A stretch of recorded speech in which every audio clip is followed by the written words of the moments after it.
வணக்கம் நண்பர்களே.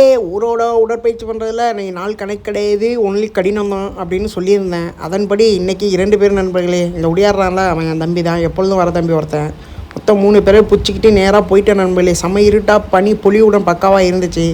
அப்புறம் பனி பொழிவு இருக்குன்னா கருப்பு காப்பி இல்லாமல் எப்படி, சுட சுட கருப்பு காப்பி 3 வாங்கி 3 பேரும் போட்டு முடிச்சிட்டு, அதில் ஹைலைட் என்னென்னா 3 பேருமே சுகர் இல்லாமல் குடிக்கிறாங்க நண்பர்களே. நான் தான் எப்பொழுதும் குடிப்பேன், அது இல்லாமல் அவங்களும் கொடுக்குறாங்க. அப்படியே 3 பேரும் நம்ம கிரவுண்டுக்கு அழைச்சிட்டு போயாச்சு நம்மளே. ஒவ்வொருத்தனும் தாவி குச்சின்னு இருந்தான். தம்பி ரொம்ப ரிஸ்க் எடுத்து மேலே ஏறி அங்கிட்டு தாவி குச்சிட்டான். எப்படியோ குச்சி முடிச்சோன்னா 3 பேரும் சேர்ந்து கிரவுண்டுக்கு வாக்கிங்கில் போக ஆரம்பிச்சிட்டோம். ஸ்கூல் கிரவுண்டு தானே நண்பர்களே. நானும் தம்பி இங்கே படித்தோம், இன்னொரு தம்பி மட்டும் வெளில ப்ரைவேட்டில் படிச்சிருந்தான். ஸோ நமக்கு மெமரிஸ் இருக்குல்ல, அதை பார்த்து வேடிக்கை எத்தனை வாச்சை பார்த்தாலும் ஒரு மாதிரி சொர்க்கம் தான் நண்பர்களே. எங்கள் ஸ்கூலு கிரவுண்டுக்கு அங்கிட்டு காடு பார்க்கவே பர்ஃபெக்டாக இருக்கும். சரி வாங்க நம்ம கற்றுக்குள்ள வந்தோடனே ஆப்பணம் முடிச்சு ரன்னிங்னா போட்டு முடிச்சதுக்கப்புறம் HIT ஒர்க்கு தான் நண்பர்களே. எப்பொழுதும் நம்ம போடுறது தான்.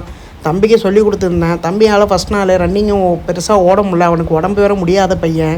இப்போ தான் ஜிம்முக்குள்ளே வந்திருக்கான், பின்னாடி போயிட்டுருக்கான் பாருங்க. நான் ஒர்க் அவுட் போடும்போது சரின்ட்டு அவனால் முடிஞ்சவன்ட்டு போட சொல்லிட்டு, நம்ம எப்பொழுதும் போடுறதெல்லாம் பர்ஃபெக்டாக பக்காவாக போட்டு முடிச்சுட்டு நம்ம கரெக்டாக வீட்டுக்கு கிளம்பும்போது நிறையா பேர் உள்ளே வந்தாங்க நண்பர்களே. ரன்னிங்கு வாக்கிங்கு செட்டில் கார்டுன்னு விளையாடுறதுக்கு வந்தாங்க நண்பர்களே. சரி நம்ம கிளம்பி வந்துட்டோம்.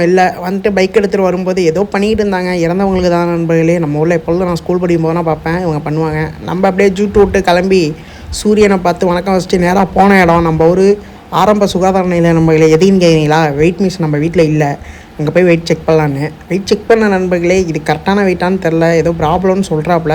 நம்ம கோயம்புத்தூர்லேயே போய் வெயிட் செக் பண்ணுவோம் எவ்வளோ வெயிட் இருக்குன்னு. ஆக்சுவலாக வெயிட் குறைஞ்சிருக்க மாட்டேன்னு நினைக்கிறேன் நண்பர்களே. ஏன்னா டயட்டை என்னால் கண்ட்ரோல் பண்ண முடியல. இந்த மாதிரி அப்பப்போ வீட்டில் ஃபோர்ஸ் பண்ணி சாப்பிட வச்சிடுறாங்க. ஆனால் ஒரு வேளை தான் நண்பர்கள் சாப்பிட்றாங்க, கொஞ்சம் நல்லா சாப்பிட்றேன் வீட்டு சாப்பாடுனால. அதை கண்ட்ரோல் பண்ணுறோம் கோயம்புத்தூர் போனதுக்கப்புறம். அப்புறம் ஈவினிங்காக நம்ம கொஞ்சம் வேலை நண்பர்களே. எங்கே போகிறோன்னா இன்றைக்கி நம்ம அண்ணனுக்கு பட்டு வேட்டி பட்டு சட்டை எடு ஆனந்தம் தான் நண்பர்களே. நம்ம உள்ள கொஞ்சம் பெரிய கடை பக்கவாக இருக்கும். வெளியிலனாலே ஏசி ஏற்றி நம்மளை தூக்கி வெட்டாஞ்சிரும், இல்லை அந்தளவு அடியும். உள்ளே போனால் சரியான கூட்டம் நண்பர்களே. ரம்ஜான் வேறு வருதா, சரியான கூட்டம். சரி அதில் அப்படியே அடித்து பிடிச்சி ட்ரிங்க்ஸை வாங்கிட்டு வந்துட்டு, சாமி ஜாமான் கொஞ்சம் தேவைப்பட்டுச்சு, அதையும் வாங்கிட்டு வந்துட்டு நைட்டு கிரில்ல போட்டு நாளையே முடிச்சுக்கிட்டேன்.